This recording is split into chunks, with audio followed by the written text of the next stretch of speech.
Yo, what is up everyone? I'm back again with another review. Today I'll be reviewing the Endgame Gear XM2 8K. Now, I've had this mouse for about a month now and I really enjoy using it a lot. But I did buy this mouse off of Facebook Marketplace used. So some of the things that I may say on this review might not be completely similar to a brand new version of the XM2 8K. Now, like I said, I really enjoyed using the XM2 8K mainly because of the shape. Now, the shape is your typical claw grip shape where it's more wider on the rear area compared to the front as well as the sides where it's a lot more narrower, as well as the hump being more towards the middle back, not completely towards the back, but more on the middle back, as you can see, making it a lot more comfortable and a lot more better and suitable for claw grip users. And what I really enjoyed about it, like I said, because of the rear being wider as well as the sides being narrower, I'm able to pull the mouse towards my palm a lot more whenever I claw grip, giving me a more locked in as well as a more stable kind of grip, while the hump being nicely placed on the middle back, giving me a much more comfortable feeling. And now comparing it to two of my claw grip mice, the Motospeed X6 as well as my Skyrox V8. Now, the Skyrox V8 over here, as you can see, the rear is a lot more towards the back, like I said earlier, where the XM2 is more on the middle back. So it's not as back aggressive as the Skyrox V8, but still very much nice and comfortable for claw grip. And the sides on the XM2 compared to the V8, the rear is a lot more wider, like I said, compared to the sides where it's a lot more wider on the V8 than the XM2 8K where it's more narrower. It's also similar to the Motospeed X6 where the sides is a lot more wider than the rear. As for the hump, they're actually quite similar to one another, where it's more placed towards the middle back. The only difference is that the hump on the X6 is much higher compared to the XM2 8K. So it's actually poking me a little bit towards the middle part of my palm over here on the X6 compared to the XM2 where it's a lot more rounded. As you can see on the X6 over here, it's more taller as well as more pointier on the hump compared to the XM2 where it's a lot more rounded and not as tall as the hump on the X6. But overall, I still do like the X6 and the Skyrox V8. Even though the V8 is smaller compared to these two, I still really like both of these. But for me, I pretty much prefer the shape and feel of the XM2 8K. Now, one of the things that I actually want to talk about the XM2 8K is the wire. Now, I know it's 2025 and I'm still using a wired mouse, but in my opinion, it doesn't actually feel bad. Like, it actually makes the XM2 8K feel more responsive than some of my other wireless mice that I've tried. And the wire doesn't actually affect my gameplay at all. I'd say that the only time it did affect my gameplay is when I flicked too hard and the wire accidentally jumped off of my mouse bungee. But that's not even the wire's fault. It's pretty much my mouse bungee not doing its job properly. But like I said, overall, the mouse wire on the XM2 8K doesn't feel bad at all. And if you still aren't bought to the idea of having a wired mouse in 2025, then there's also the wireless version of the Endgame Gear XM2 8K, which is the XM2W 4K, which pretty much has the same sensor, which is the 3395, but on a slightly lower polling rate, and it's also slightly more expensive than the XM2 8K. So if you want a wireless version of the XM2 8K, then there's the XM2W 4K. But for me, the wire on the XM2 8K doesn't really bother me at all, and I don't really see a reason for me getting the XM2W 4K, or at least not anytime soon.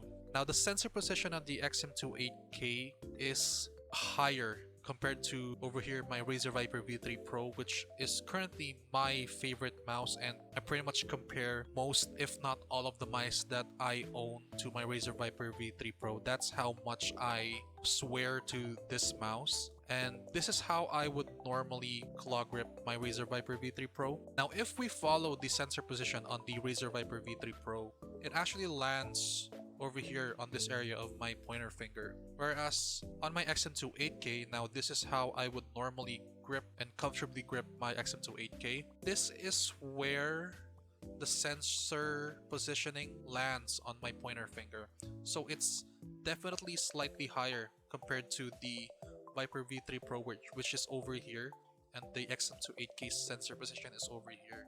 Now, if you guys know about this YouTuber named Pinguefy, they make amazing videos as well, by the way, so make sure to check them out. But basically, they have a video where they explain why and how sensor position affects your aim. And in that video, they say that the higher the sensor position is, the more range of motion you have towards your movements in game.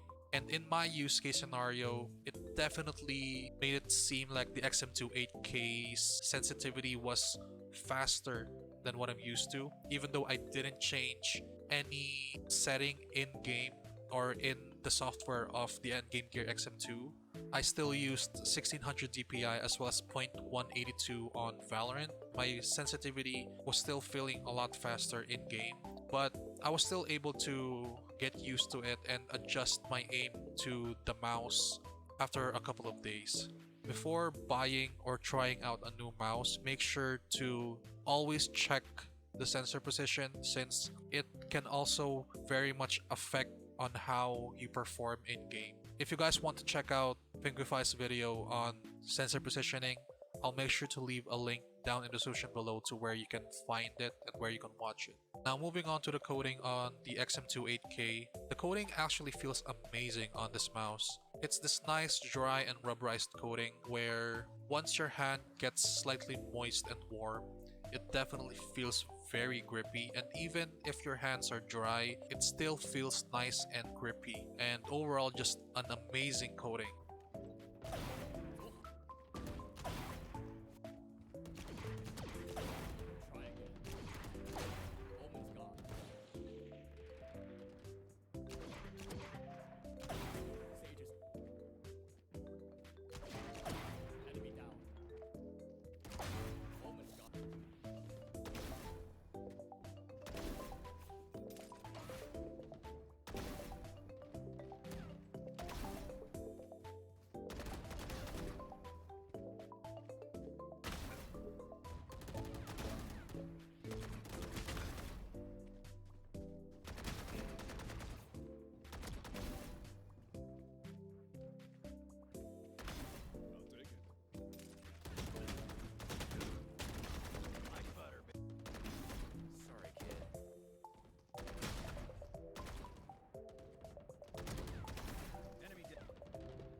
You're top of the chart.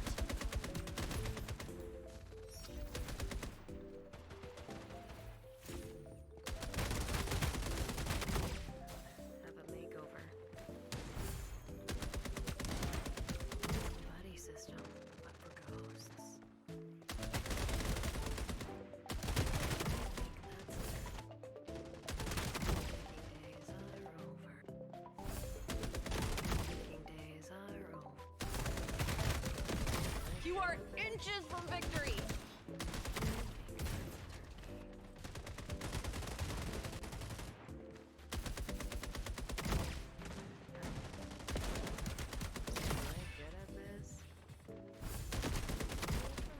First place? Oh, you crushed it. Now, should you or should you not get the Endgame Gear XM2 8K? Now, if you're the type of person that doesn't really care about using a wired mouse in 2025, then definitely go for the XM2 8K. It's amazing overall. The coding, the shape, the performance, all amazing. Even the price is amazing. It's a very affordable mouse for the performance that you're getting. And if you do mind the wire being there, then there's always the wireless version, which is the XM2W 4K. But overall, Endgame Gear mice, always amazing, and just overall an amazing company. Anyways, that's it for my review of the Endgame Gear XM2 8K.